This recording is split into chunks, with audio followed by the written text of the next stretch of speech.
Pak Jokowi, kita sudah cukup bagus menata TNI selama hampir 20 tahun. Jangan ditarik-tarik lagi. Jangan lagi dikembalikan. Dan TNI kita makin profesional, makin bagus, makin dipuji banyak oleh orang di seluruh dunia kan. Muji-muji karena makin profesional itu.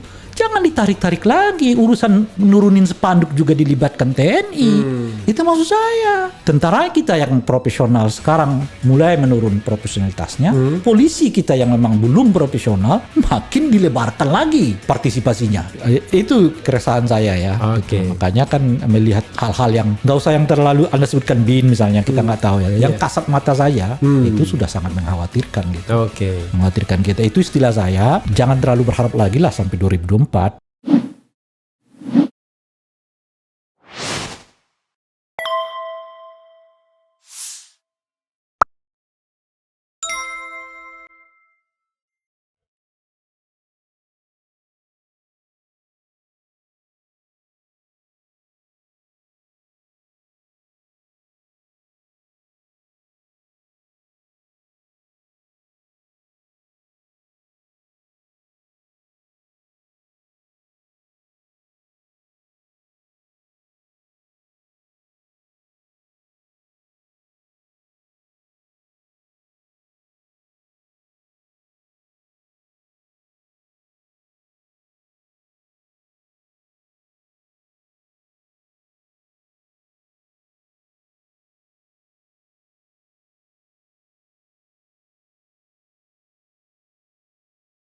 Bung Rai, lalu orang kan akan tanya, lalu apa yang Anda cari sebenarnya? Karena begini, dalam setiap rezim, ya kan, Anda tidak menunjukkan bahwa kalau lihat pilihan-pilihan Anda tadi kan pilihan-pilihan bahwa Anda ini mahasiswa kanan yang ke tengah atau kanan yang bahkan ke kiri bisa aja kan?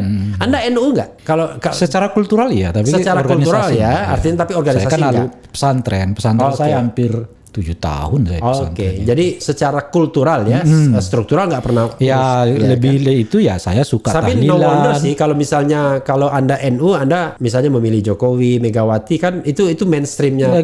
Nggak ada. Bagi saya itu bukan itu ukuran saya. Ukuran saya itu ya visinya apa. Gitu ya. Nah, tapi saya kelihatannya Anda alergi sama tentara ya kelihatannya. Bukan alergi. Nggak yakin. Bukan nggak yakin. Yang saya mau katakan itu adalah kalau kita mau mendesain sebuah negara demokratik, semua bekerja sesuai dengan pakemnya. Dan kira-kira gitu. Nah, tentara itu ya pertahanan. Ya kan, polisi itu ya keamanan. Jangan bolak-balik gitu. Jadi yang nurunin baliho Satpol PP kan? Nah, itu di Satpol PP. Makanya ya itu elemen-elemen teknis terlalu kecil lah ya. Platformnya ini harus kita perbaiki betul. Itulah salah satu kritikan saya di era Pak Jokowi rezim kedua ini. Anda bilang elemen teknis, tapi itu menentukan karir politik. Karena di sininya itu yang saya sebut tadi, Pak Jokowi kita sudah cukup bagus menata TNI selama hampir 20 tahun. Jangan ditarik-tarik lagi. Jangan lagi dikembalikan. Dan TNI kita makin profesional, makin bagus, makin dipuji banyak oleh orang di seluruh dunia kan, muji-muji karena makin profesional itu. Jangan ditarik-tarik lagi. Urusan nurunin spanduk juga dilibatkan TNI. Itu maksud saya. Kecuali termasuk urusan vaksinasi juga. Vaksinasi ya, urusan tim reformasi. Jelas, kan Kasat kan, wakil dari Erick Thohir. Makanya tidak boleh, itu maksud saya gitu. Jadi apa namanya? Kecuali dalam kondisi yang darurat sekali, dan itu pun tidak ada alternatif. Dan itu pun atas dasar keputusan politik, gitu. Politik pemerintahan, bukan politik pemerintah tok. Gitu. Jangan misalnya tiba-tiba seorang Erick Thohir bisa nunjuk Kasat misalnya kan? Sama hal yang sama yang saya kecewakan kepada polisi kan. Nah, mengapa TNI ini dilibatkan? Ya karena polisinya kurang profesional. Itu selain jumlahnya nggak cukup, ya kan? Cuma sekitar 400 ribuan totalitas dari jumlah polisi kita. Tapi mereka juga kemana-mana gitu loh. Ada yang ngurusin KPK, ada yang ngurusin Bulog ya, ada yang ngurusin BIN, ada juga jadi di BUMN. Di BUMN. yang aktif loh, yang aktif. Itu maksud saya. Iya, Gitu. itu. Jadi tentara kita yang profesional sekarang mulai menurun profesionalitasnya. Polisi kita yang memang belum profesional makin dilebarkan lagi, ya kan ininya ya partisipasinya Anda kemana-mana. melihat nggak ada elemen ketiga yang sekarang justru perlu kita garis bawahi, misalnya BIN gitu. Yang Ya, ketika Anda bicara tadi masuk wilayah-wilayah politik gitu, kan elemen ketiganya salah satunya banyak orang mengatakan misalnya pemilu kemarin kan, salah satu kubu kan mempermasalahkan keterlibatan aparatur negara kan di dalam proses pemenangan, walaupun kemudian susah mencari saksinya, tapi kan yang disebut-sebut misalnya polisi, TNI, BIN. Kalau saya tuh lupa kalau TNI ya, tapi disebut-sebut seperti itu. Dan banyak orang meyakini bahwa di pemilu tidak netral lagi gitu. ya saya belum terlalu jauh. Belum ya. Saya cuman menyitir dari Namanya permohonan permohonan dari salah satu kubu. Sebab namanya apa namanya itu ya, namanya BIN ya, kerjanya senyap ya, kita nggak tahu. Nggak tahu ya. Aku mau lihat yang fakta-faktanya aja. Kecuali tadi di press conference kan kalau mereka menyusup ke Taliban. Atau itu satu. Anda bisa bayangkan itu kan. Menyusup kok diiklankan. Dan baru kali ini BIN ada juru bicaranya langsungnya ya. Rupanya ada juru bicaranya. Iya, juga. itu dia. Oke. Nah, itu keresahan saya ya. Oke. Gitu. Makanya kan melihat apa namanya itu ya, hal-hal yang nggak usah yang terlalu Anda sebutkan BIN misalnya, kita nggak tahu ya. Yang kasat mata saya itu sudah sangat mengkhawatirkan gitu. Oke. Mengkhawatirkan kita. Itu istilah saya. Jangan terlalu berharap lagi lah sampai 2024 gitu kan. Nah, oleh karena itu. Oh, itu keras sekali pernyataan. Jangan berharap lagi sampai 2024. Maksud Anda apa? Akan ada perubahan-perubahan yang lebih mengarah kepada penguatan demokrasi. Oke. Nah, jadi istilah adanya stagnan atau makin buruk? Sekarang tugas kita itu yang saya sebut itu menahan jangan lebih buruk lagi dari yang sekarang. Oke. Gitu ya. Tapi apakah 2024 akan terperbaiki? Itu masih pertanyaan. Oke. Dilihat Nah, dari itu saya akan sampai pada poin itu ya. Ya. Jadi Anda sampai pada kesimpulan bahwa jangan harap ini akan ada kecerahan, enlighten ya pemimpinnya. Yang ada adalah seperti ada meteor jatuh, kita harus nahannya. Nahan. Gitu. Agar jangan sampai melesak jangan ke bumi. jangan terlalu jauh jatuhnya. Itulah salah satu mengapa saya sangat keras sekali menolak keinginan amandemen Undang-Undang Dasar 45 dengan poin PPHN.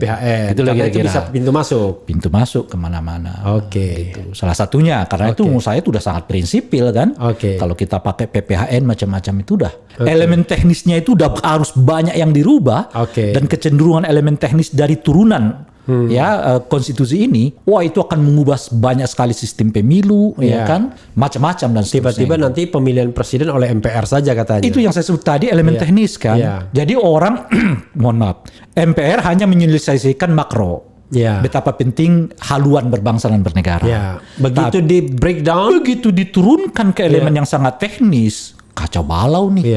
Gitu loh kira-kira. Harus ngubah ini. Oke. Ujung-ujungnya masuk akal kalau presiden itu dipilih oleh MPR. Terlepas dari kelemahannya, Anda tetap mendukung pemilihan presiden langsung. Oh iya dong, itu kemewahan. Dan itu menurut saya amanah dari reformasi. Nah, salah satu kenapa saya tetap berada di luar ini, ya, nggak ingin masuk. Meskipun secara manusiawi mungkin kadang-kadang saya lihat teman ya. Tiba-tiba ada teman yang masih satu barisan dengan kita, sekarang pulang ke kampung di... udah seperti selebriti. Wah, kalau orang Mandailing digordangin gitu orang. Digoreng itu digendang-gendang gitu. Pakai gondang adat lah. Ya, kan kalau cuma gendang-gendang ini di pakaian baju adat macam-macam itu kan dikasih gelar adat tambahan. Waduh. Gitu. Itu karena kan dianggap anak sukses lah. Sukses ya kan. Nah, kan kalau kita lihat orang-orang kayak begitu secara manusiawi kadang-kadang waduh kawan-kawannya hebat ya.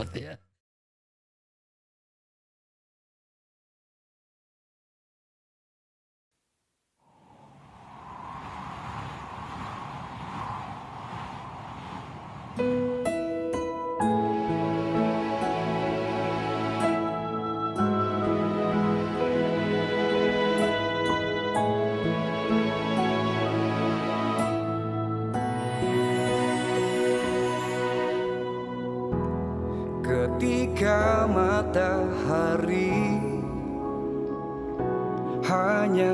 atas kepala panas melelehkan, padang yang luas tak ada naungan, tapi Engkau pemimpin adil. Tuhan memberi kabar gembira, setiap manusia adalah khalifah di muka bumi ini, tapi Engkau khalifah dari khalifah. Kau dinaungi, Kau diselamatkan, oh, dari hari pembalasan. Engkau bisa bawa mata air kebaikan bagi manusia.